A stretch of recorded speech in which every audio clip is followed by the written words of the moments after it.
Indifference करो analyse of demand.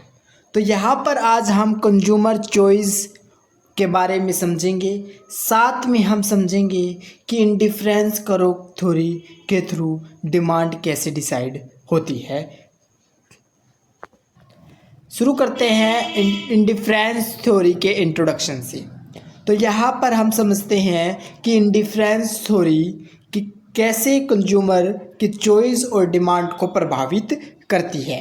Indifference ये एक ऑर्डिनल थ्योरी जो हिक्स और एलन के थ्रू प्रपोज की गई है। इसमें क्या है, इसमें प्रेफरेंस की बात की गई है। इंडिफरेंस थ्योरी में बात करते हैं हम किस चीज़ की कि वो उसके पास अलग अलग प्रकार के अल्टरनेटिव गुड्स दिए होते हैं, तो उसमें से वो किस चीज़ को बेहतर चूज करेगा, एक बेस्ट प्रेफरेंस बनाएगा, उसके हिसाब से अलग अलग उसके रिस्पॉन्स देखने को मिलते हैं, जिससे इकोनॉमिक्स रिलेवेंस के तौर पर महत्वपूर्ण ये स्टडी बन जाती है।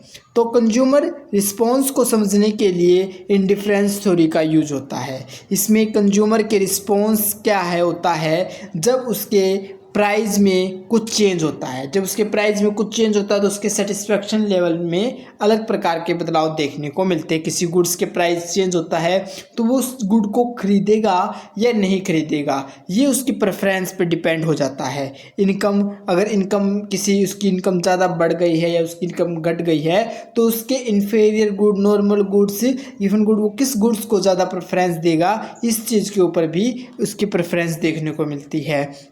टेस्ट, अब उसका टेस्ट किस चीज़ में है। अगर किसी गुड्स का प्राइस ज़्यादा कम हो रहा है, ये मायने नहीं रख पाएगा जब उसके टेस्ट अलग होगा, उसके टेस्ट अलग चीज़ में हो, तो ये चीज़ देखने में मिलती है। रिलेटेड गुड्स की बात हम करते हैं सब्स्टिट्यूट और कम्प्लीमेंट्री गुड्स के तौर पर, जिसमें इसके इफेक्ट को देखने को मिलते हैं कि कैसे एक इंडिफरेंस थ्योरी का जो करा हो वो डिटरमाइंड किया जाता है। इंडिफरेंस नाम इसलिए मिला है क्योंकि अलग अलग एक, जैसे कि एक करो होता है हमारे पास, उसमें ये इंडिफरेंस करो इस तरीके का बना होता है। उसमें जो इस पे जितने भी पॉइंट होते हैं इस करो के ऊपर, वो एक सेटिस्फेक्शन लेवल को दिखाते हैं, और जो सेटिस्फेक्शन लेवल हर एक पॉइंट पर सेटिस्फेक्शन इक्वल होता है, सेम होता है, जो जिसे हम कहते हैं इंडिफरेंट, मतलब ये इंडिफरेंट होता है, इसलिए इसे इंडिफरेंस थ्योरी कहा जाता है। देखने में ये इंडिफरेंस है, अलग अलग दिखते हैं इस पे पॉइंट, जैसे कि 3 4 एक सेट बन गया, फिर 4 3 का एक सेट बन गया है। इस तरीके से अलग अलग सेट देखने को मिलते हैं, बट यहाँ पर प्रेफरेंस हम देखने को मिलती है कि जो सेटिस्फेक्शन लेवल है वो अपने चॉइस करता है कि उसका सेम सेटिस्फेक्शन हो इस स्तर पर। तो फर्म रेवेन्यू इंसाइट मतलब क्या देखने को मिलती है, इसमें एक बेटर अंडरस्टैंडिंग देखने को मिलती है कि उसके रेवेन्यू में क्या मैनेज करते हैं, जैसे कि उसके प्रोडक्ट प्राइस में कुछ चेंज करते हैं तो वो खरीदेगा या नहीं, कुछ एडवांटेज या उसकी जो राइवल स्ट्रैटेजी अपनाते हैं, ये फर्म समझती है कि कंज्यूमर के बिहेवियर किस तरीके का पैटर्न दिखा रहा है। हिस्टोरिकल कॉन्टेक्स्ट में हम देखने को मिलते हैं कि हमें 1818 में एक एडजवर्थ थे, उन्होंने ये ब्रिटिश इकोनॉमिक्स थे, इन्होंने सबसे पहले इसको इन्वेंट किया था। बाद में जो इसको क्रिटिसाइज भी किया है, और हिक्स और एलन ने जो 1934 में इसको प्रपोज्ड किया, उनकी एक बुक थी वैल्यू एंड कैपिटल, उसके अंदर उन्होंने ऑर्डिनल यूटिलिटी के कंसेप्ट को अच्छे से समझाया है, जो इसके प्रेफरेंस को देखने को मिलती हैं। तो अलग अलग प्रेफरेंस देखने को मिलती है, जैसे कि एप्पल और ऑरेंज है, तो आप उसको किस तरीके से एप्पल और ऑरेंज को लेना पसंद करोगे ताकि आपका जो सेटिस्फेक्शन लेवल है अलग अलग पॉइंट पे भी सेम हो। तो इसके लिए आप अलग अलग चीज़ों को देखते हैं, उसी के रिलेवेंस हमें इकोनॉमिक्स में देखने को मिलता है। तो इंडिफरेंस करो में हम कंज्यूमर प्रेफरेंस की बात करते हैं। तो कंज्यूमर प्रेफरेंस बहुत ज़्यादा ज़रूरी है कंज्यूमर बिहेवियर के एनालाइज करने में, ताकि वो जैसे कि इसमें क्या है, वो अलग अलग गुड्स हैं, उसके बीच में से वो उस गुड को चूज़ करेगा जो उसको ज़्यादा सेटिस्फेक्शन देगा। आपको एप्पल ज़्यादा पसंद तो एप्पल को आप ज़्यादा प्राथमिकता दे दोगे, आपको ऑरेंज पसंद है तो आप ऑरेंज को प्राथमिकता दे दोगे, और या आप एक बंडल, एक सेट के तौर पर उनको यूज़ कर सकते हो कि आप 3 एप्पल ले लिया, 4 ऑरेंज ले लिया, इस तरीके से यूज कर सकते हो। लेकिन ये यूज करोगे आप एक अपने बजट के अंदर, आप एक बजट के अंदर इसको यूज करोगे। एक बजट कॉन्स्टेंट का मतलब बाधा होता है, लेकिन यहाँ पर हम एक लिमिट के तौर पर रखेंगे कि आपका एक बजट एक लिमिट तक ही तय होता है। रैशनल चॉइस इसमें बात की जाती है। इसमें कहते हैं कि जो कंज्यूमर है वो प्रेफरेंस देता है तो वो रैशनली देता है, उसका जो बिहेव है वो रैशनली देखने को मिलता है। वो एक प्रेफरेंस सेट बना लेता है, जैसे कि आपको 3 एप्पल और 4 ऑरेंज है ऐसे खाना पसंद है तो इसका एक सेट बना लिया। आप इसको प्राथमिकता रैंक 1 दे दोगे। अगर दूसरी प्रेफरेंस आपने दे दी कि आपको पसंद है, या दूसरी चॉइस पे दे दी कि मैं 4 एप्पल 4 ऑरेंज 3, इस तरीके से आप दे दो 4 एप्पल ले लूँगा मैं 3 ऑरेंज लूँगा, ये भी मेरा सेम है। तो इस सब को एक करो के थ्रू दिखा दिया जाता है। इस तरीके से इसके ऊपर ये अलग अलग पॉइंट बना दिए जाते हैं। तो इस तरीके से ये इंडिफरेंस करो में आपको प्रेफरेंस देखने को मिलेंगे। अब ये क्या है, ये एक अलग अलग तरीके से बंडल्स भी हैं जो एक कंज्यूमर द्वारा चॉइस किए जाते हैं, उनको रैंक दिया जाता है। तो बंडल्स ऑफ गुड्स भी आपको देखने को मिलती हैं। यहाँ पर एक बात है कंपोजिट कमोडिटी की, मतलब यहाँ पर आप 2 डिमेंशनल एनालाइज लेकर चलोगे। जैसे कि मैंने एप्पल ऑरेंज की बात की, तो इसी तरीके से हम 2 ही गुड्स की प्राथमिकता लेकर चलेंगे आगे और अच्छे से समझने के लिए। इसमें कहा भी 2 ही गुड्स की रखी है। तो इसमें अब कंज्यूमर प्रेफरेंस की एजप्शन की बात करते हैं। तो जो इकोनॉमिक्स ने इसे क्रूशियल एजप्शन इसके अंदर ली है, बहुत अच्छी एजप्शन इसमें अंदर ली गई है। लेकिन ये एजप्शन हमेशा क्या कहलाती है, एक्सियोम्स कहलाती हैं। बिकॉज एक्सियोम का मतलब होता है कि आप जो एजप्शन ले रहे हो वो सेंस के हिसाब से है, लॉजिकल के हिसाब से नहीं। आप उसको एक समझ सकते हो कि हाँ ये होता है, लेकिन आप उसका कोई लॉजिक नहीं बता सकते, तो उसको एक्सियोम्स कहा जाता है। तो इसी तरीके की इसमें प्रेफरेंस ली गई है।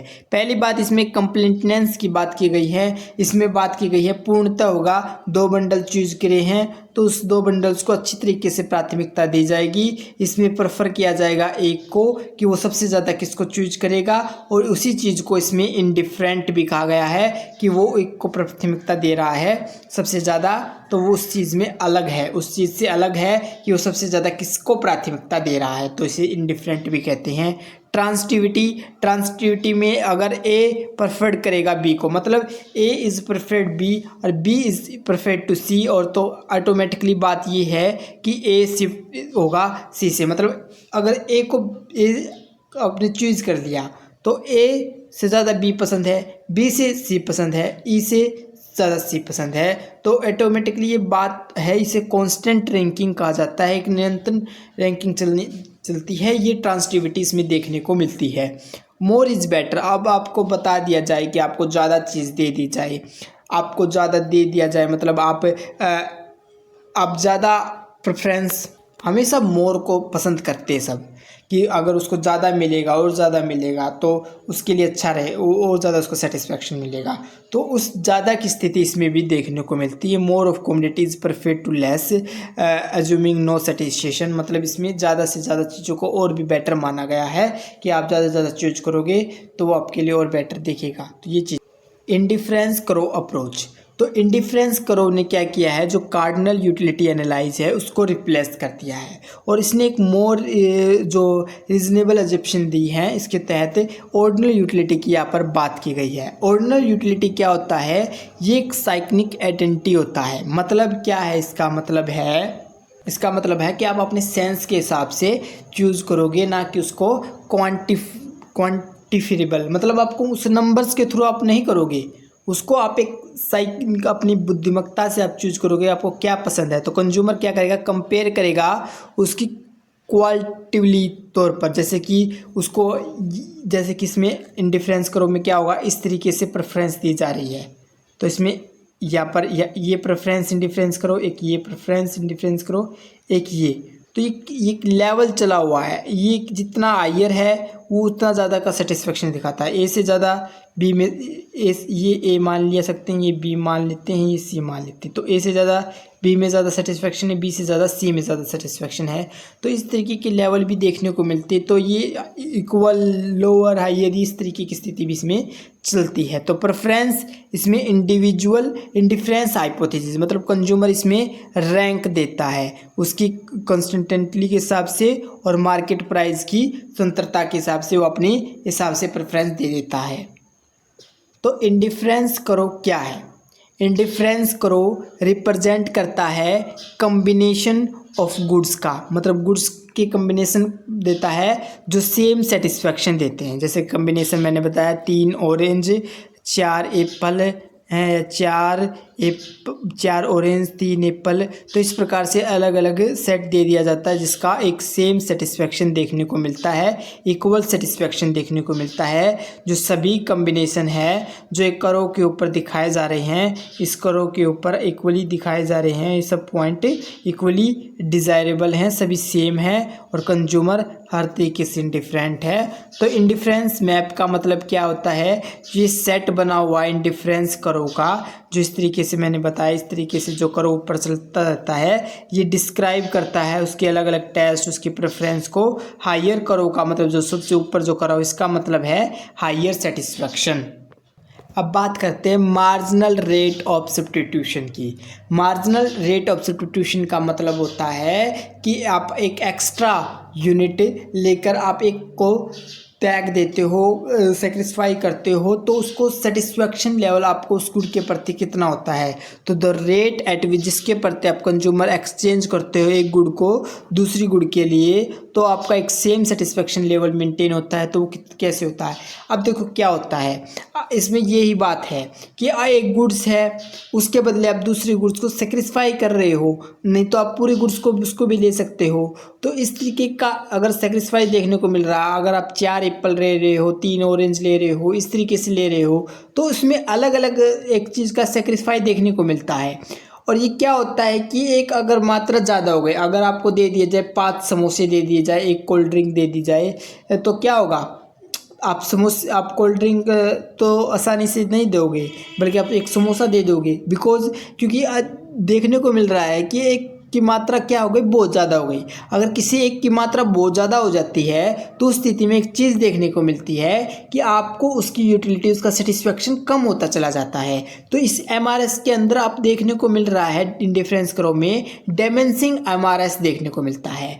जहाँ पर डायमेंसिंग एमआरएस नहीं है वहाँ पर इंडिफरेंस करो भी अस्तित्व नहीं रखता है, डायमेंसिंग एमआरएस जरूरी होता है। तो मतलब डायमेंसी एमआरएस का मतलब क्या होता है कि अगर क्या करते हैं, एक गुड एक्स कंज्यूम कर रहे हैं, तो कंज्यूमर की जो इच्छा है वो गिव कर देता है गुड वाई के लिए एडिशनल यूनिट ऑफ एक्स के लिए। तो क्या होता है कि एक एक्स्ट्रा यूनिट एक्स के लिए जितना वो डायमेंस करता जा रहा है एक्स्ट्रा यूनिट, तो उसके लिए जो डायमेंसिंग होती जा रही है, गति नीचे चलती जाती है, तो उसको डायमेंसिंग एमआरएस कहते हैं। तो ये डायमेंसिंग एमआरएस का मतलब रीजन क्यों होता है, एक तो क्या होती है कि जो आपके पास स्टेबिलिटी ऑफ वांट, मतलब जो चाहते हो उसकी पर्याप्तता कितनी है आपके पास है, कि उसके पास आप जो चाह रहे हो उसकी एक लिमिट होती है, वो ज़्यादा लंबे टाइम तक नहीं जाता, तो उसकी जो चाह रहे हो उसकी स्टेबिलिटी ऑफ वांट से वो एक लिमिट तक जाती है।